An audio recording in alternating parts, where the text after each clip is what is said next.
The heartbeat of the economy that makes everything go around is not just money, but also transportation. Getting all of the goods and services to you and to your front door, just like when you order something online, it has to come from somewhere, right? You know, if you want to get your next day Amazon Prime shipping or same day, that has to come from somewhere. Well, it comes from transportation and the trucking industry and the railroad industry. And truckers lately have been suffering big time in terms of revenue loss because shipping loads have been down so much, and the future of shipping is not looking too hot. Because when we look at what's going on with truck drivers, you just don't have that many people becoming truck drivers. You know, there's a lot of industries that are not picking up as many people as we need. You know, there's more people leaving than are coming in, like police, like truck drivers, like plumbers. A lot of the trades are losing people faster than they can bring them on. And part of it's their own fault. Like my best friend Dan, that you guys met a few weeks back here on the channel, we did a video together. He tried to become an electrician, okay? But the red tape to get through the apprenticeship program and just to get in and go through everything you need to go through is so daunting and so arduous that he ended up just saying, forget it, because it's not worth it. You know, it's not worth the amount of time and effort of me trying to get in here. And they just want to keep playing waiting games with you. There's a series of tests and interviews you have to go through, and even after all of that, they might say, well, we'll call you in 6 months to a year. Like, we need the job right now. You know, people that want to switch careers or do something different with their life, they don't want to hear that. They don't want to hear, I'll call you in 6 months to a year. They want to see results next week or next month. So there's a recent report from the American Journal of Transportation, and they found that the United States right now is short-staffed 80,000 truck drivers. And that's expected to increase to 160,000 truck drivers by 2030. So not even that far away. But no doubt trucking is a tough business to get into because you're away from home a lot. So if you have a family, it's really not practical. Also, you know, it's not the best for your health because you're sitting down all day. You're not getting up and moving and getting the kind of exercise you should be getting as a human. And the workloads are up and down, guys. A few years ago, the truckers were crushing it and making all kinds of money. And now they are shutting down their companies because there's just not enough loads to go around to make profits. So it's a tough business to be in. They even talked to a CDL school to see what's going on with people enrolling to get their CDL license. And according to Bluegrass CDL, that they're the slowest that they have been since 2018 when the school first opened. So right now it's slower, the amount of people coming in to get these jobs and get CDLs, than it was pre-pandemic. They've even gone as far as offering $500 discounts off their course to draw new drivers in, guys. And that is, to me, just another reflection of where this economy stands, okay? Where it stands is people don't even have the money, most likely, to go and take these courses, and then much less, you know, get into an industry where they're not sure if they're going to be able to make the kind of money that they need to be able to make. But at the same time, we need truckers, we need people in the transportation industry, because without them, we would literally have nothing, you know? Forget about having cars, forget about having groceries stocked at the grocery store. You know, store shelves would be empty worldwide without truckers. You even have companies now that are offering incentives up to $15,000 just to recruit drivers. Like, that's how desperate some places are to get drivers right now. You even have people that own trucking companies that are going to the CDL schools looking to desperately recruit people because that's how badly they need them. And honestly, I gotta hand it to you guys. Like, anybody out there who's a trucker, I know there's several of you who watch my channel. All I can do is thank you, because you guys are just like the military, in my opinion. You know, you guys keep things moving. You guys keep the country at a happy medium. Now, I'm sure many of you saw my interview the other day with Adam Taggart from Thoughtful Money. And basically, in our discussion, we kind of went over how there's almost no way that we can dodge this recession. Even some top-notch economists that he speaks to on his channel say that there's no way that we're going to avoid this. It's just a matter of time before we actually hit a recession. And I found yet another story today that confirms this, okay? Bill Dudley, he is a writer for Bloomberg, and basically he's saying the Fed has already waited too long to cut rates because we're already entering a recession, and that they should have already cut rates I disagree with that. I think they should keep rates high for as long as possible until things really do look bad, and then maybe start thinking about cutting them, because that will be the actual proof that their fight on inflation was real and not just all a stage show. Now, the reason that Bill Dudley says that they should be cutting rates already and not wait any longer is because a lot of the economic trends we're seeing right now are pointing to the fact that things are getting worse and fast. Most notably, the thing that he points to is the SOM rule. This is something I've brought up a lot recently. All this is, guys, is it's basically when the unemployment rate goes up by 0.5% or more within any given 12-month period. And that's something that we've seen happen over the past 12 months. In fact, not even 12 months. It went from like 3.5% to 4.1% in less than a year, which is a very fast increase in unemployment. But there's a lot of other reasons why we've likely already entered a recession as well, such as the housing construction is slowing down, the momentum from government-led investing initiatives is slowing down, like infrastructure, semiconductors, all those kind of things are slowing businesses right now. It's harder for people to get jobs right now, even though these jobs numbers that keep coming out look great, supposedly. And the interesting thing is, it seems like the Fed either doesn't care or they don't have their eye on the ball. And then clearly I've been convinced a while ago that they don't really know what they're doing. So it doesn't really matter the intentions of why they're not getting this right. And if people like Bill Dudley are right and they should have already cut rates, then I'm happy that they didn't, because that means they're just gonna make this recession worse than it otherwise would be. But even then, it probably still won't be as bad as we need to have, you know? And listen, guys, it's not like I want people to lose jobs, I want the economy to be bad. It's nothing like that. You know, it's just a matter of having a healthy economic cycle. We've artificially dodged recessionary times recently due to artificial stimulus, and it's about time that comes to an end, in my opinion. You guys have seen recently how many cyber attacks there have been, how many data breaches there's been with different large companies that are supposed to be, you know, protecting your data, but in fact they're not. And that's why today's video is sponsored by Delete Me. Delete Me is a hands-free subscription service that will remove your personal information that's being sold online. Delete Me's privacy experts will remove your data from hundreds or even thousands of data brokers across the world that sell your information to anybody who wants it. And these can be all sorts of different things, like your address, your phone number, you know, your relatives' names, different things like that that they shouldn't have access to, and can be used to steal your identity. And so the reason to have something like Delete Me is to give you the best chance at keeping your privacy and keeping your data within your control. You know, I decided to sign up for Delete Me after I did an internet search on myself, and I saw just how many places out there had my information that I've never worked with before, I've never done business with before, and so I decided it was time to do something about it. So make sure to get 20% off your Delete Me subscription by joining today using my link down below at joinwithdeleteme.com/boardandarrow. But like I talked about with Adam, the likelihood of that happening is very low. You know, even if we do go into recession, then the game plan is going to be for governments to come in with more stimulus and try to pump up the economy, because that's what people want to see.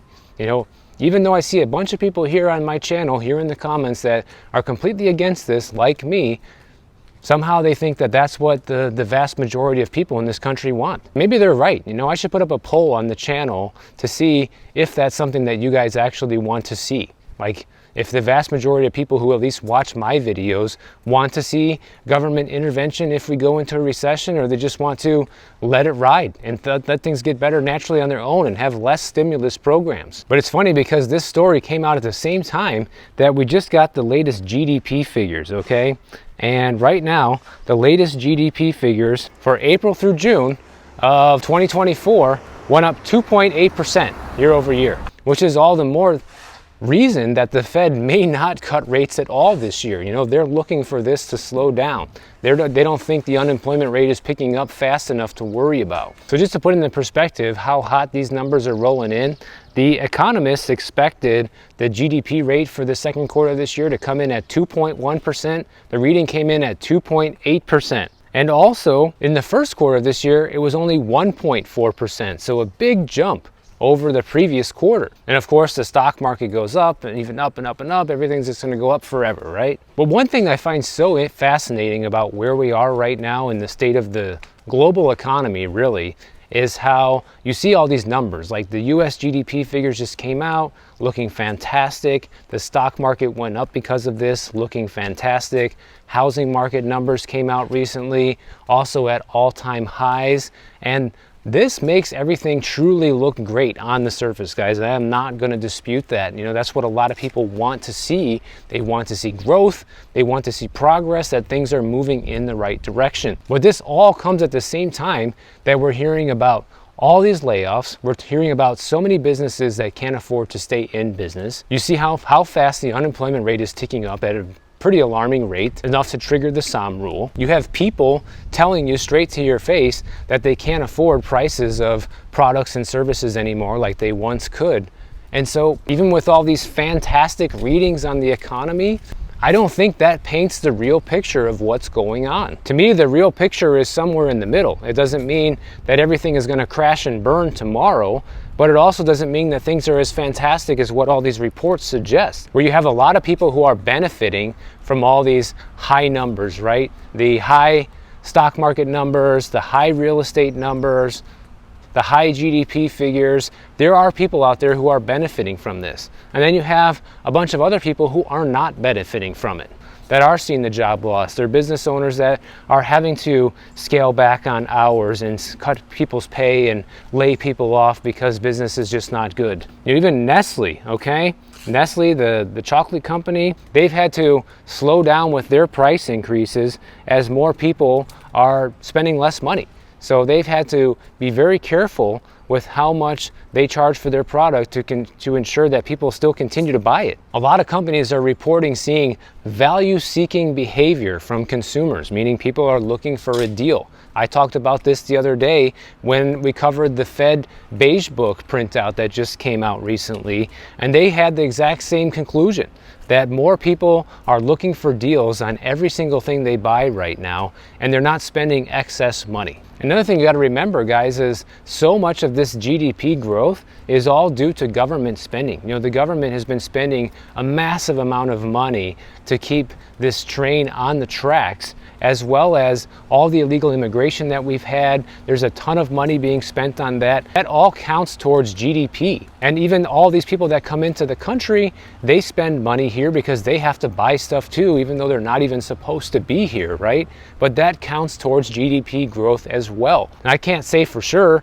that the reason why we've seen this big spike from 1.4% growth to 2.8% is because of illegal immigration, but I know it has at least a role to play in it. And honestly, I would be shocked if things just continue to go in this direction forever, where we continue seeing home prices go up, the stock market continues to go up, GDP growth continues to go up, even though, you know, you have a large chunk of the population out there struggling financially. I don't see it. I just don't see how we end up there. And one thing I will say for sure is I think it's going to take a lot longer than probably any of us thought to see this whole thing shake out, unless there's something major that happens that causes a big disruption.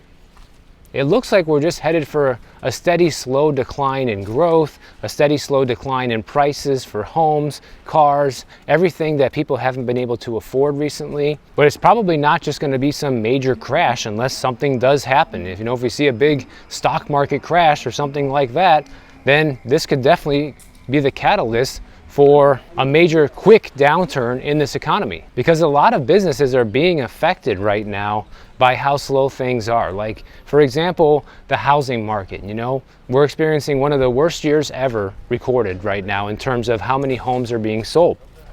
And the appliance industry and the furniture industry are two industries that are hurting big time from this, because they rely heavily on home sales. When people buy a new home, they go and buy new furniture, they buy washers and dryers and dishwashers, refrigerators, whatever. In fact, Whirlpool just cut its full year outlook after their recent earnings report, adjusting the annual earnings guidance to $12 a share, down from $13 to $15 a share, as their sales slow down.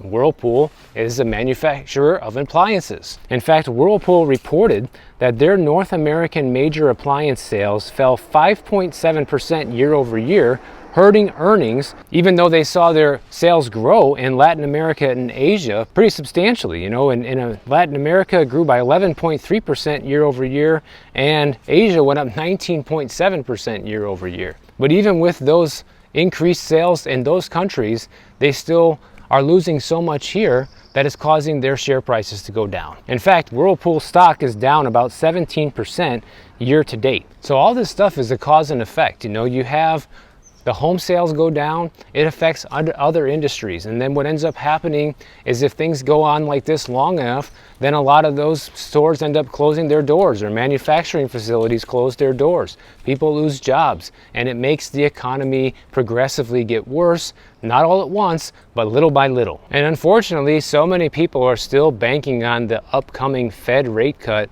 and this is somehow going to magically cure all of this, guys. Like, just like I talked with Adam Taggart the other day, what did he say? He said that when the Fed cuts rates, it's going to be because we're already in a recession. They're going to be cutting rates because things are fundamentally breaking in the economy. And maybe they're taking note of this, maybe they're not. Maybe they're waiting for further pain to develop. I don't know. But I think that if we go the rest of this year and we continue seeing, bad sales figures like this for a lot of businesses that are hurting, and the home sales continue to falter, same thing with the used car market, big drivers of the economy, if all that stuff continues to fall negative throughout the rest of the year and we do not see a Fed rate cut this year, I think that's a clear indicator that when they do cut rates finally, that we are going to be in for a world of hurt for a while. I even think that even if they started cutting rates right now, okay, before they've even tamed inflation, that we would still be in a world of hurt.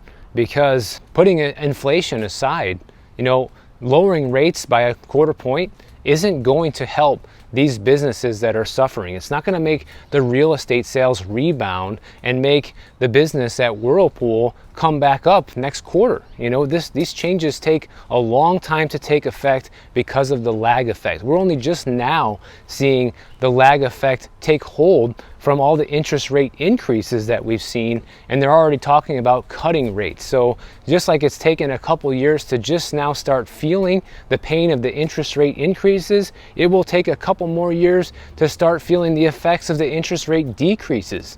The only time it's immediate relief is if you're going to buy a house right now, but like I said, a quarter point of rates coming down isn't going to help people. That's not going to make the house that much more affordable. Rates would have to come down by, several percentage points in order to actually make a dent in people's payments. Same goes for auto sales. Really anything that needs to be financed. A couple small rate cuts also aren't going to make a big difference when it comes to the amount of interest people are paying on debt right now. I showed you a chart a couple of days ago that the debt payments for non-mortgage debt have completely spiraled out of control. And it's because of where the interest rates are. So we definitely have some interesting times ahead, guys, and you can guarantee that I will be here to report on it and keep you posted of where things are going. So if you enjoyed this video, make sure you subscribe to the channel. And if you don't want to wait for my next video to come out, check out this one on the screen right over here, and I'll see you in the next one.